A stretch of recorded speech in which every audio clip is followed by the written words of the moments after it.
d'être nombreux devant votre poste télévisé pour suivre votre émission 30 minutes pour convaincre. À quand la triste rumba au Congo? Donc, c'est juste une question posée où vous aurez la réponse tout de suite avec notre invité, juriste consulte en droit international, Ngandi Kassenda. Bonsoir et bienvenue à cette émission. Bonsoir. Aujourd'hui, quand même, ça va avec votre nom là. Oui, il y a eu une différence. Au lieu de dire Kassende, vous avez dit Kassenda. Merci beaucoup. On commence d'abord directement l'émission. Au moins, le chef de l'État s'est prononcé dernièrement. Vous l'avez suivi avec beaucoup d'attention. Est-ce que si on était dans une église, il y a possibilité de dire Amen après son message? Comme moi, je ne suis pas du genre à dire Amen à tout, même des choses de l'église. Comme Jésus à son époque, Jésus aussi remettait en cause un certain nombre de préceptes quand il allait prier chez les Juifs, puisque lui, Jésus ne priait pas chez les chrétiens. À son époque, il faut dire les choses, à moins qu'il y ait des pasteurs qui puissent me contredire. L'église chrétienne n'existait pas, il allait prier dans les temples juifs, puisqu'il était juif lui-même au départ. Et souvent, il arrivait qu'avant la messe, du moins, la messe est catholique, avant qu'il y ait des cérémonies religieuses au niveau de ces temples-là, avant ou après, il y avait toujours des débats autour de Jésus qui souvent remettaient en cause un certain nombre de préceptes. Alors, donc, je ne dirais pas Amen, je dirais le président de la République a eu un beau discours. J'ai dit qu'il a fait un bon discours, je ne trouve pas à redire. Mais dans son discours, il y a tous les aspects qui ont été ramassés. Il a essayé de toucher à tout. Si je peux le résumer, je dirais, il a fait un discours où il dit que nous voulons la paix, mais ça ne nous empêche pas de préparer la guerre. La paix, oui. La diplomatie, oui. Mais au-delà d'un certain nombre de temps et de conditions qui ne sont pas respectées en face, je serai amené éventuellement à faire en sorte que notre pays rentre en guerre avec ses ennemis. Donc rien n'est exclu, tout est possible. Puisque pendant qu'on fait la diplomatie, on peut faire la guerre. Ou pendant qu'on fait la guerre, vous verrez même au niveau de l'Ukraine, pendant qu'ils font la guerre, en sous-main, la diplomatie est toujours active. Moi, je pense que c'est ce qui va nous arriver, bien que je dirais que le peuple congolais, dans sa majorité, souhaitait qu'il y ait une déclaration de guerre. De toute façon, il n'y a pas de fumée et sans fait, dit-on. Quelle est la vraie cause, au moins, la vraie cause de cette guerre éternelle, le recommencement entre la République démocratique du Congo et le Rwanda? Parce que des fois, nous traitons plus les effets sans pourtant faire allusion juste... voilà. Mais une des raisons essentielles, c'est des raisons économiques. Vous savez que le Rwanda ne peut pas seul se développer facilement. Alors que le Congo, compte tenu des recherches du sol et du sous-sol, compte tenu du nombre important de sa population, même si la RD Congo c'est un pays sous-peuplé, alors que le Rwanda c'est un pays surpeuplé par rapport à la densité, la seule possibilité pour le Rwanda et notamment pour les multinationales, c'était de passer par le Congo en ayant comme le bras armé le Rwanda. Pourquoi? Pour pouvoir exploiter à moindre coût certains produits miniers, notamment de l'or, du manganèse, surtout du coltan, qui était à l'époque, même maintenant, un des produits phares au niveau international. Donc c'est une guerre au départ économique. Même quand on recherche ou quand ils recherchent des terres pour l'élevage, pour l'agriculture, c'est toujours économique. Pourquoi ils veulent avoir quelques territoires chez nous pour faciliter la tâche à leurs bergers, à leurs agriculteurs, mais c'est toujours pour des raisons économiques. La guerre est économique et financière. Aujourd'hui, s'il faut moi y revenir par rapport à ce que vous avez évoqué et tout à fait sans allusion aux allocutions de chef de l'État, parce qu'autrefois il avait dit qu'il y avait deux options, soit c'est la diplomatie, soit c'est la guerre carrément. Quelle voie faut-il suivre actuellement? Mais actuellement, je pense que qui veut la paix prépare la guerre. Je suppose qu'il est en train de fignoler, d'essayer de faire quelques réglages ici ou là. L'affrontement est possible. On peut être surpris dans une semaine, dans un mois, qu'il y ait un affrontement armé. Pourquoi? Puisqu'il y a l'entêtement des Kagame, pas de Rwandais. Il faut faire la nuance, la différence entre Kagame et le Rwandais. Kagame est très entêté, il pense toujours avoir le soutien des Occidentaux et des multinationales. Je peux lui dire, en connaissance de cause, que le soutien occidental, il ne l'a plus totalement. Il ne l'a plus totalement. On a vu le cheminement depuis l'intervention du secrétaire, le rapporteur de la Commission des Affaires étrangères du Sénat américain, depuis qu'il avait pris déjà une position claire là-dessus, en affichant ce qu'il voulait, ce qu'il demandait au gouvernement américain de faire, d'agir, comment agir. À partir de ce moment-là, il y a eu pas mal de mouvements d'autres autorités américaines que nous ici, notre presse, nos autorités ou nos politiques négligent, ne comprennent pas, n'ont pas une bonne lecture. C'était déjà fini pour Kagame. C'est fini par rapport aux Américains. C'est fini, les Français tâtonnent, mais la position américaine, elle est primordiale, prépondérante. Vous verrez que demain, la plupart des pays comme l'Angleterre, etc., tous commencent à citer le nom du Rwanda. Quand on commence à citer le nom du Rwanda, c'est que les carottes sont cuites, hein. Les deux sont pipés et c'est fini. Quand on cite le nom du Rwanda, on ignore au moins les M23, les ADF, alors que là-bas aussi, ça ne va pas. Non, mais du moment qu'on cite le nom de Rwanda, pour nous, c'est d'abord l'essentiel. Le Rwanda qui est maître des exactions qu'il y a à l'Est aujourd'hui. Faut-il négliger les M23 et les autres? Mais le M23, pour nous, ne devrait même pas compter, puisque nous, on n'a pas affaire au M23. On a affaire à l'armée rwandaise. Quand on aura combattu et éliminé l'armée rwandaise, je ne sais pas si le M23 existera. Je ne suis pas non plus d'accord avec ceux qui veulent associer l'Ouganda. On ne peut pas faire une guerre sur plusieurs fronts. Ceux qui ont étudié l'histoire, ils savent que Napoléon a perdu la guerre en voulant aller sur plusieurs fronts.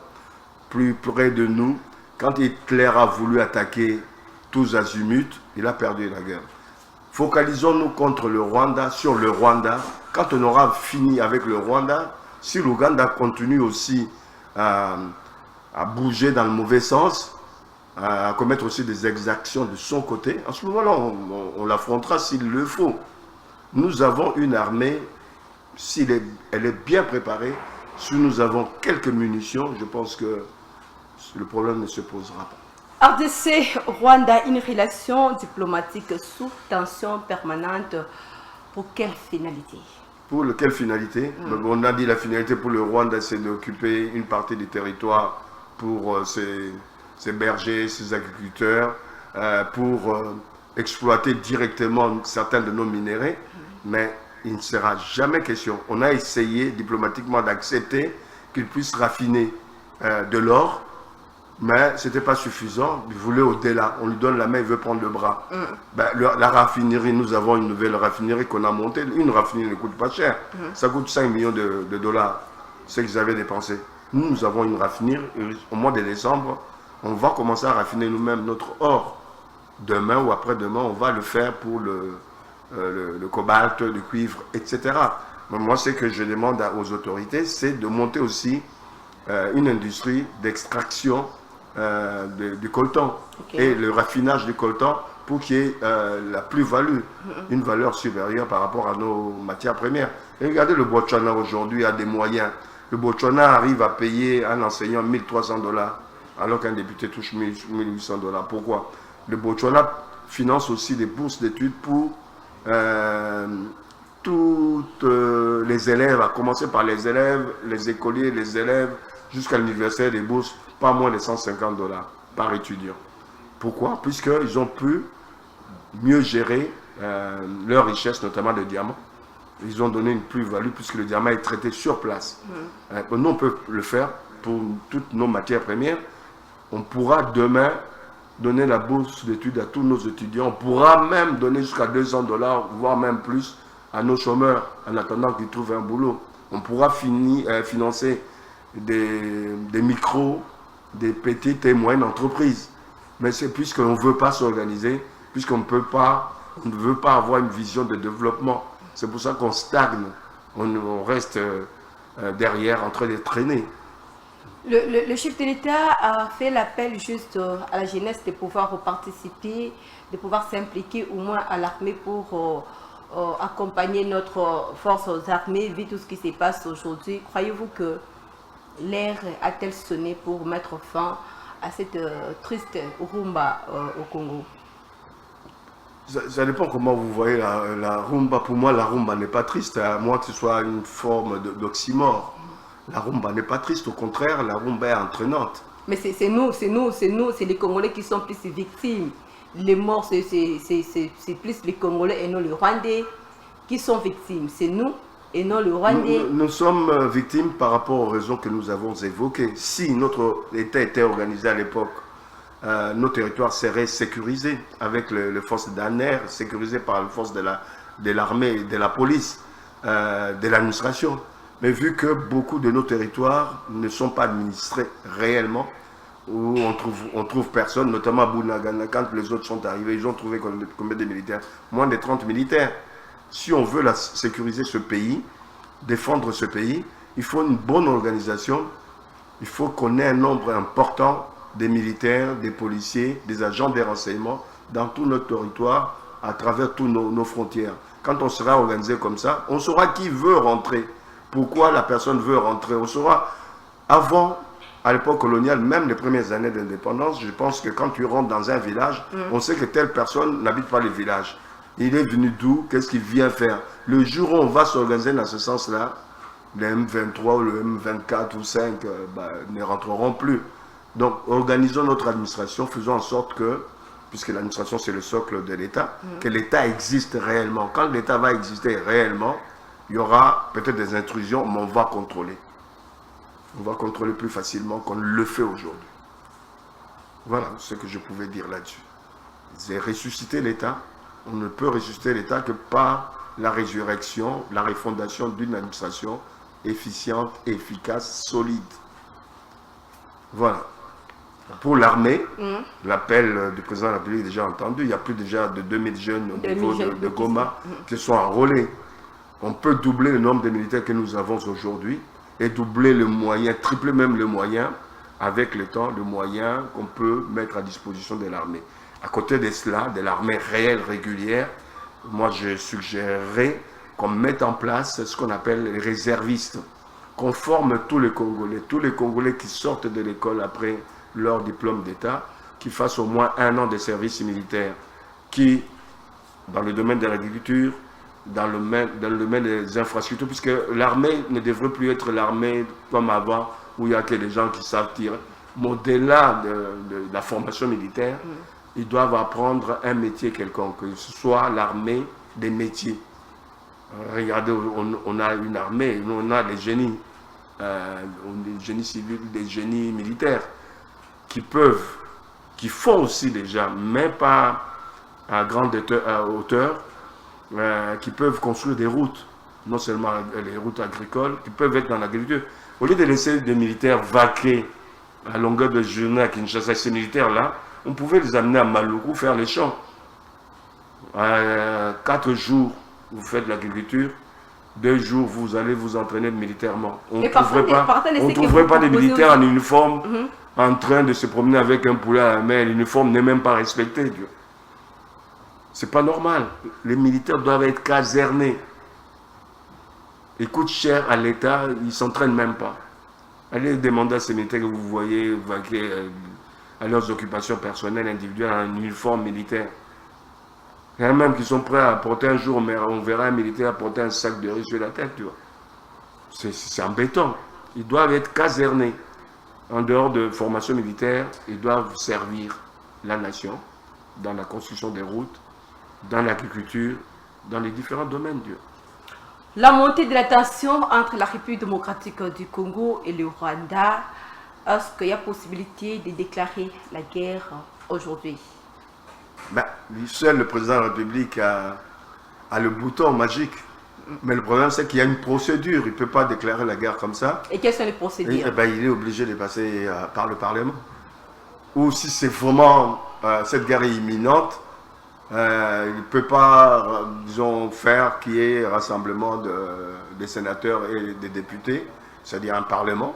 Il peut faire en sorte de recueillir ou de donner l'information au président du Sénat et au président de l'Assemblée nationale, par exemple aujourd'hui, dire qu'aujourd'hui à 4 h du matin on attaque le Rwanda. mais ce ne sera pas annoncé publiquement dans un discours, c'est que les gens attendaient. Ça ne se passe pas comme ça. Ça ne se passe pas comme ça. Puisqu'on ne peut pas le faire ni le dire pour que les autres prennent des précautions. Non. S'il y a imminence d'une guerre, seul le chef de l'État et peut-être son entourage, le président du Sénat et de l'Assemblée nationale et les généraux de l'armée. Vous suggérez des fois qu'on attaque directement le Rwanda sans pourtant faire allusion au moins à l'Uturi et à Bunagana Pito. Ce n'est pas juste un danger aussi pour la République démocratique du Congo. Non. On va leur apprendre, leur donner une bonne leçon, c'est faire comme les Israéliens font. Ça n'empêche, on aura une partie de l'armée qui va essayer de défendre Bunagana, mais on aura une base solide qui viendra attaquer, si possible, le Rwanda et mettre un tampon, comme les Israéliens ont trouvé, le tampon entre eux et la Palestine. Puisque souvent, ils étaient l'objet de plusieurs attaques palestiniennes. Ils en avaient marre. Mais à un moment donné, ils ont pris la résolution d'aller occuper certains territoires de la Palestine. Nous pouvons occuper le Rwanda. On peut même, si on le souhaite, annexer le Rwanda. Aujourd'hui, au Rwanda, Kagame n'est pas majoritaire.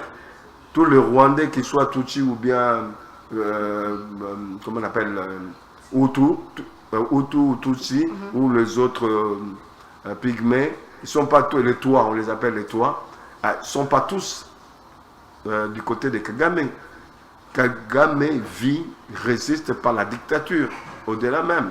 Un dictateur encore est gentil par rapport à Kagame. Non, c'est qu'il a au moins le soutien de la communauté internationale. Non, c'est vous qui dites ça. Il y a aussi quelques pays africains qui sont tout autour de lui, parce qu'on ne sait rien au moins comme étant apport de quelques pays africains de notre côté. Non, il a eu l'intelligence de pouvoir toujours venir en aide de certains pays qui sont en guerre, comme la République centrafricaine. Mais où est-ce que le Rwanda a aidé un pays africain à gagner une guerre, même contre les rebelles? Vous pouvez me citer un pays? Il n'y en a pas. On peut l'attaquer, même ces Africains-là ne diront rien. Quel Africain? Vous voulez parler du Sénégal, c'est loin. Il n'a pas d'avis celui-là. Le président sénégalais. Il y a eu des accords signés juste par la commission mixte entre le Rwanda, la RDC et l'Angola, mais aujourd'hui, où en sommes-nous avec ce genre des accords? Les travaux continuent. Et les travaux continuent, je pense qu'on devrait avoir notre ministre des Affaires étrangères en Angola. Il y a un général angolais qui est à Goma, à ma connaissance déjà, qui supervise en fait le contrôle, etc. Donc pour le moment, il y a le processus est engagé, mais ça n'empêche que nous, on cherche aussi d'autres voies et moyens pour pouvoir mettre fin à ces exactions. Là, faut-il négocier avec le Rwanda?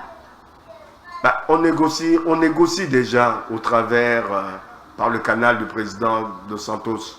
On négocie déjà par rapport à la communauté de l'Est. Mais ça ne nous empêche pas non plus de défendre notre territoire. Pour ceux qui sont à Goma aujourd'hui, ils ont vu dans le ciel de Goma des avions militaires s'exercer. L'aéroport de Goma est fermé jusqu'à nouvel ordre.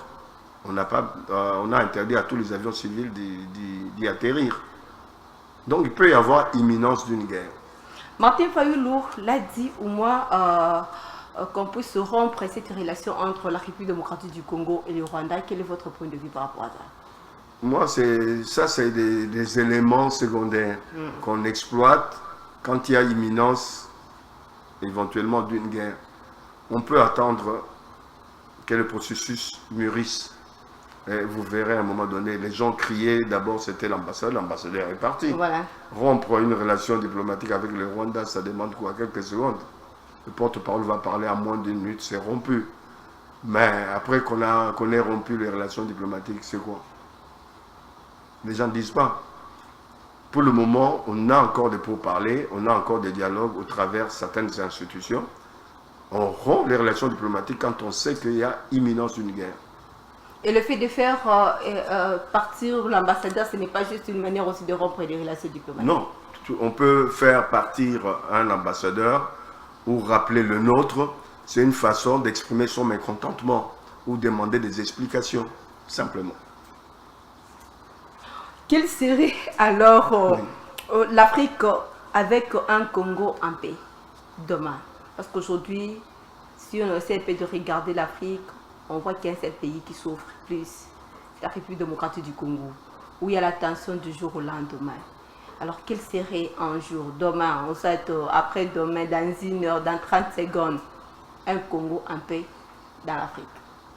Mais ce que les Africains n'ont pas encore compris, ils ne sont pas encore intelligents. Quand ils deviendront intelligents, ils sauront que leur devenir, leur développement dépend aussi en partie, sinon en grande partie du Congo. Pourquoi?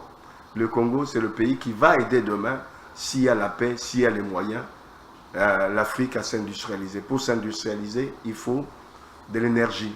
Cette énergie propre viendra d'où? Des Inga 3, Inga 4 ou Inga 5. Si on arrive à être en paix, on arrive à trouver des financements, tous les pays africains seront éclairés.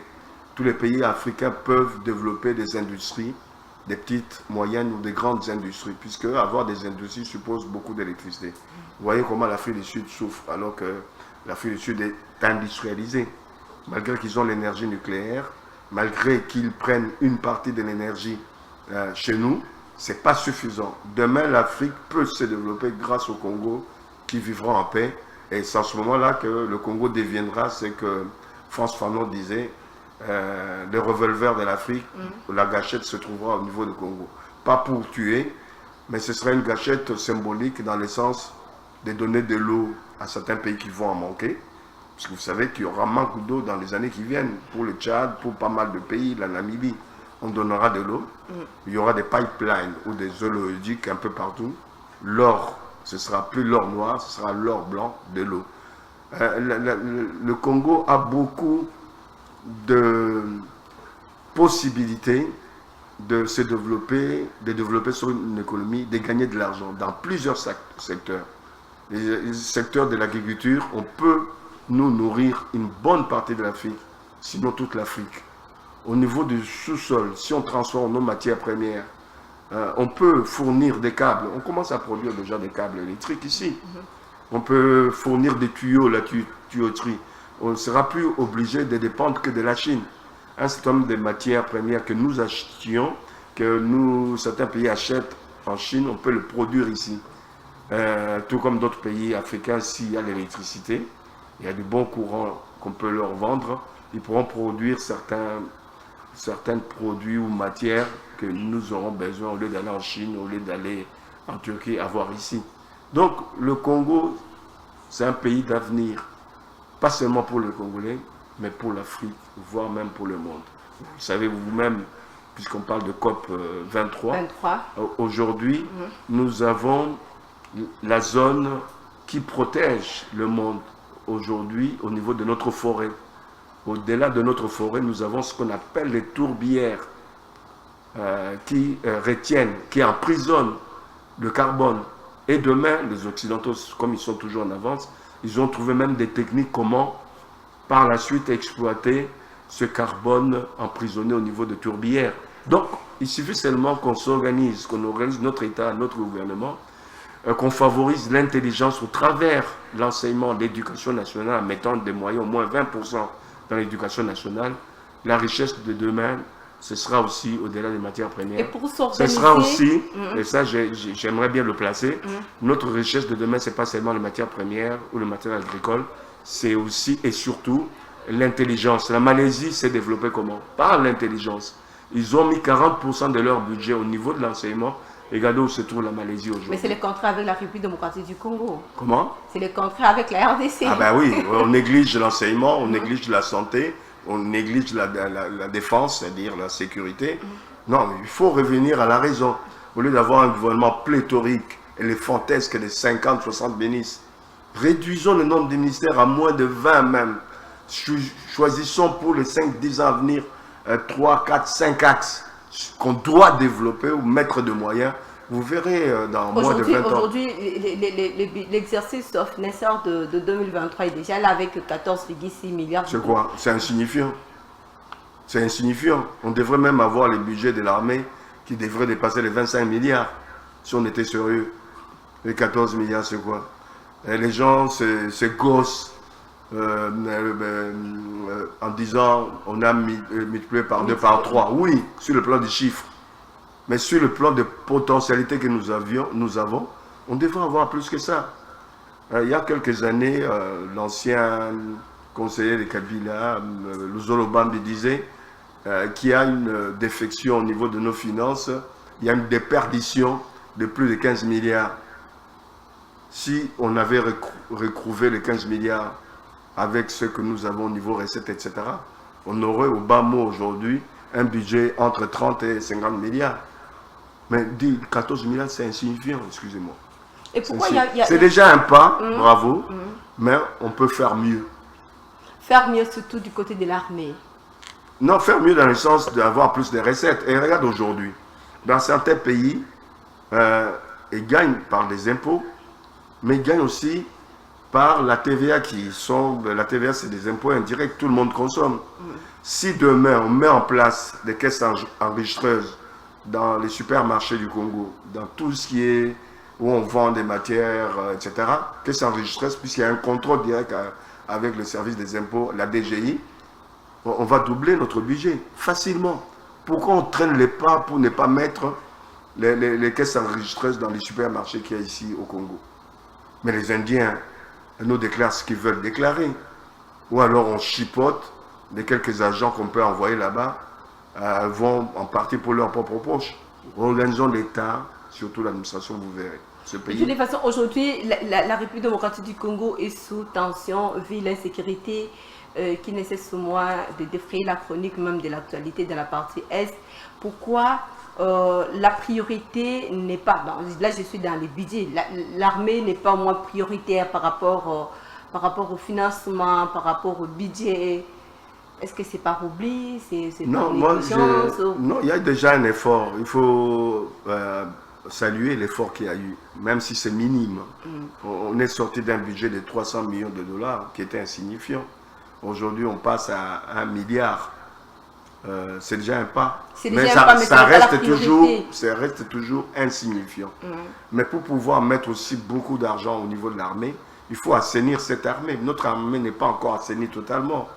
Nous avons encore des gens qui viennent d'ailleurs, qui se sont introduits dans l'armée par des méthodes pas très catholiques, à travers le brassage, le mixage, où on retrouve des Ougandais, des Rwandais, des Burundais, et des gens dont le parcours de formation militaire n'est pas connu. Donc, faisons en sorte de pouvoir assainir l'armée et mettons des moyens qu'il faut, former les jeunes et les moins jeunes à pouvoir gérer cette armée. Maintenant lorsque l'armée n'est pas encore assainie, qu'on procède par le recrutement de jeunes, ce n'est pas aussi juste un danger pour... Non, bien au contraire. Ça permet qu'on ait une réserve des militaires qu'on contrôle, des soldats qu'on va contrôler. On sait d'où ils viennent, par qui ils seront formés. Eux ne représentent pas le danger. Les jeunes qu'on va recruter aujourd'hui ou demain, ils ne mettront pas l'armée en danger. Bien au contraire, ça nous permettra d'aller au-delà de ceux qui sont là, qui vendent des mèches à l'ennemi. Alors pour assainir notre armée, il nous faut combien de temps? Parce que là aussi, ça prend du temps. C'est un processus qui va prendre du temps, peut-être 5 ans. Mais il faut y aller. Le président a commencé. Il a fait le premier pas. Il faut changer tous ceux qui sont à la tête de notre armée, dans des zones opérationnelles, les changer. Pas seulement la tête, mais aussi renouveler le corps de nos soldats. Je pense que c'est nécessaire et c'est important. Entre les deux, on peut faire appel aux supplétifs, notamment aux mercenaires. On a vu dans le passé, Mobutu n'a pas hésité, quand il le fallait, de faire appel aux mercenaires. S'il faut défendre notre pays, Mobutu disait, même s'il faut s'allier à un diable, il s'allierait à un diable. Aujourd'hui, pour défendre notre État, s'il faut qu'on dépense l'argent en prenant à notre compte, à nos côtés, les supplétifs des mercenaires, pourquoi pas? Le tout, c'est les résultats. Et à nous, compte tenu des résultats qu'on aura, j'espère bénéfiques, qu'on puisse recréer une paix réelle et durable à l'intérieur de notre pays.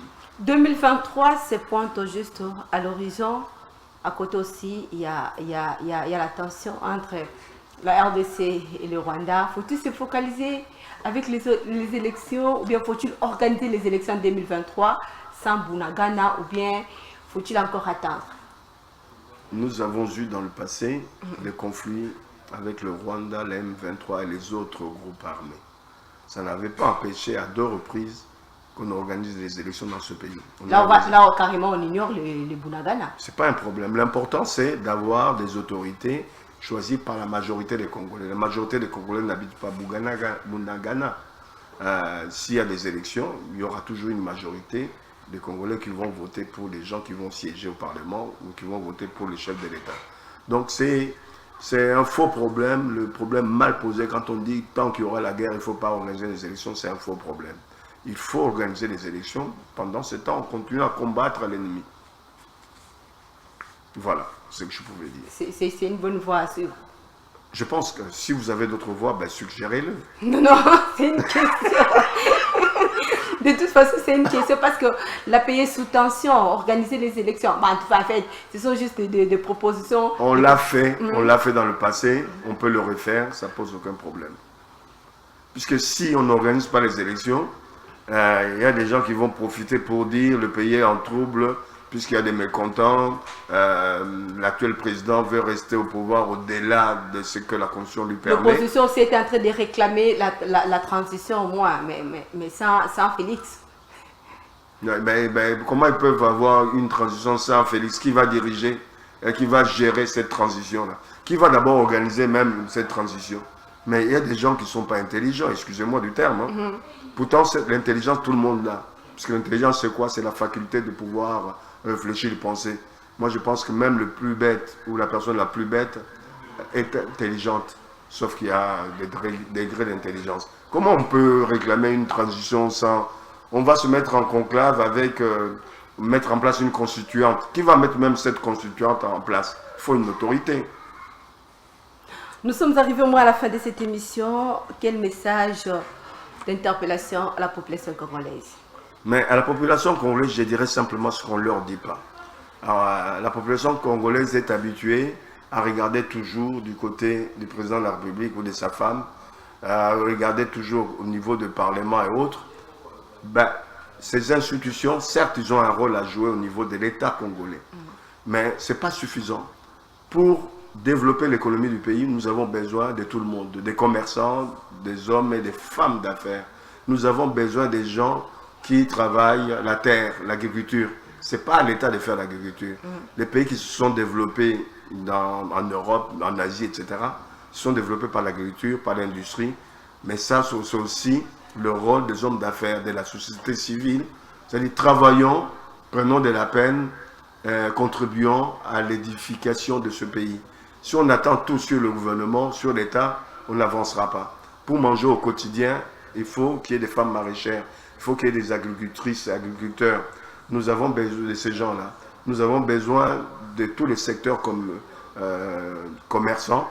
Et puis, on a besoin des hommes et des femmes d'affaires. Ce qu'on peut demander à l'État, c'est des facilités, comme c'est l'État qui est régulateur, des facilités à ces femmes, à ces hommes, d'avoir les moyens, des crédits à taux faible ou voire même à taux zéro, comme on est un pays sous-développé. À taux zéro, ils rembourseront sans qu'il y ait des intérêts, puisque l'intérêt, le gouvernement l'aura quand ces entreprises vont payer leurs taxes, leurs impôts, quand les gens vont consommer au lieu que l'État dépense 2 à 2,5 milliards pour importer des produits comme les oignons, comme les cure-dents et autres, quand tout sera fabriqué ici, quand nous aurons nos légumes ici, nos oignons, nos tomates et autres ici, l'État dépensera moins au niveau de l'extérieur.